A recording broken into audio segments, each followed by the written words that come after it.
Why do we live as we do? Certainly there are a multitude of possible reasons and approaches. Some, for instance, live guided by fear. And others, for instance, live guided by love. Which way would you rather live? Would you rather live guided by fear? Or would you rather live guided by love? Would you rather live in a world filled with people guided by fear? Or would you rather live in a world filled with people guided by love? This and more is well worth pondering this Shabbat as we read Parshat Balak. In this reading, Balak is driven by fear. There is no real reason for him to have his fear, but for him, his fear is real. So many seem to live out of touch with reality and driven by fears they have that are not based in reality. If only they were to be driven by love instead of fear. False assumptions, as with Balak, though, lead people to act out of fear instead of love. Preconceived notions, as incorrect as they were, thinking that Israel was his enemy, which was not the needed reality, this misguided Balak's thinking. Our own foolish, false impressions can cause us to think foolish things and to do foolish things. There was no basis in reality for Balak thinking Israel Moab's enemy. Balak's false assumptions, however, created this reality in his head. So many conflicts in life need not be conflicts, but false assumptions can create realities of conflict for us. All too often, people wrongly put their false assumptions upon others. All too often, people wrongly attribute their own wrong thinking to others who do not have the same flawed thinking as them. Oftentimes, some people do not trust others because in such a similar situation, were they on the other side of the fence, they would not be able to be so trusted. Were Balak in Moshe's situation, it seems that he would not have been able to be so trusted. Balak did not have Moshe's values. Balak was not connected to God and goodness as was Moshe. Balak did not live on such a spiritual and holy plane, and thus Balak could not conceive or comprehend Moshe and the Israelites' holier or spiritual existence. Balak did not understand Moshe and the Israelites' closeness to God. And Balak did not understand God's closeness to the Israelites. Balak had false impressions and wrong conclusions due to his lack of understanding of the one true God and goodness.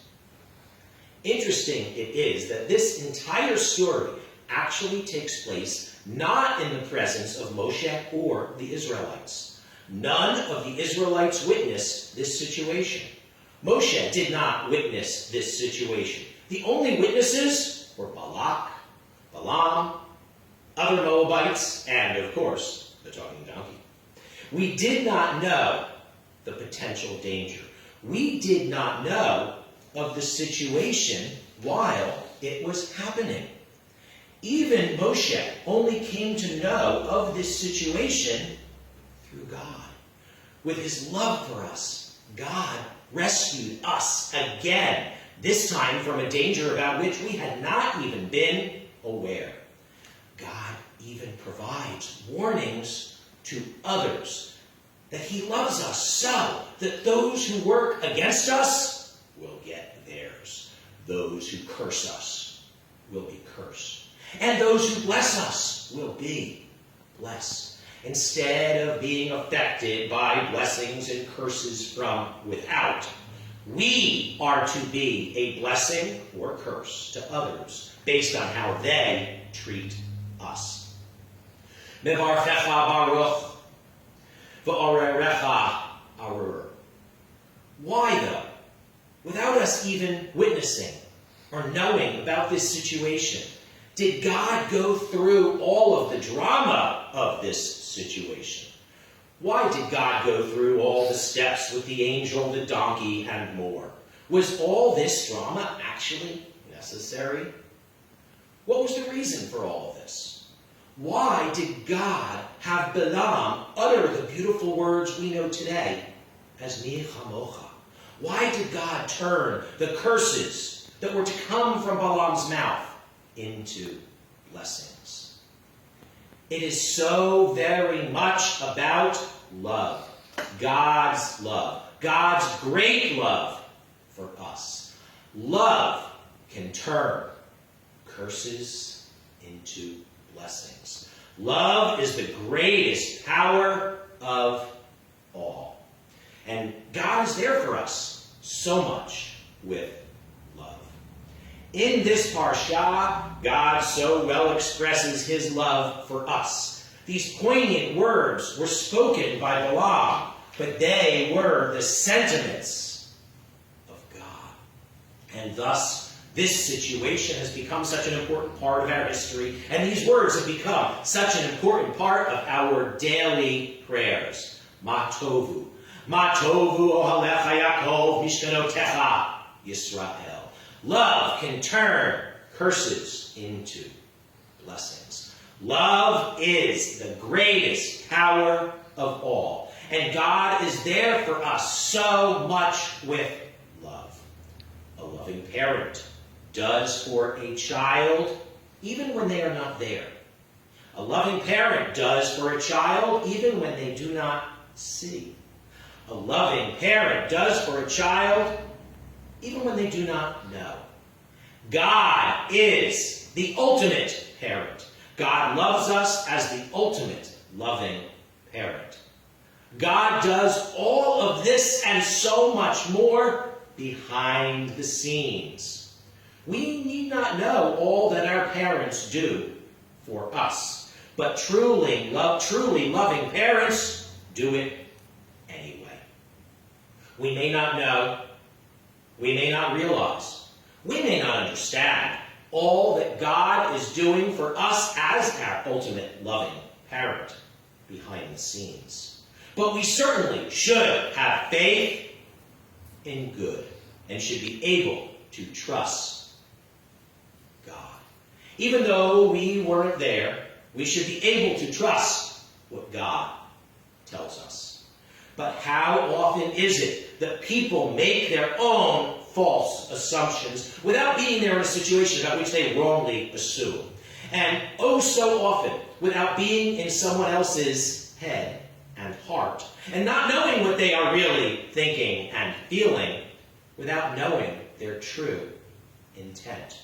All too often, incorrect conclusions are drawn. We should try to refrain from making such assumptions. We should not let ourselves be driven by fear, but we should instead choose to be driven by love. Due to his undue fear, Balak unnecessarily was afraid of the Israelites. Balak considered taking preventative action and physically engaging the Israelites, but he was afraid that we would win and could destroy him and his people. Thus, his fear led him to send for Balaam and try to curse us. Were fighting or cursing the Israelites, though, the only options? We can be better off thinking outside the box and coming up with another solution. There are often other options to consider. Instead of approaching us aggressively or manipulatively, could he not have considered approaching us peacefully? Instead of choosing to act out of fear, would not he have been better choosing to act out of love? Would not we all be better off choosing to act out of love and not fear? Would not the world be better for us all if more people chose to act out of love and not out of fear? Let us live more rightly, more out of love, more goodly, to merit Ma tovu ohalecha Yaakov Mishkanotecha Yisrael. And I will leave you with that to ponder as I wish you Shabbat Shalom.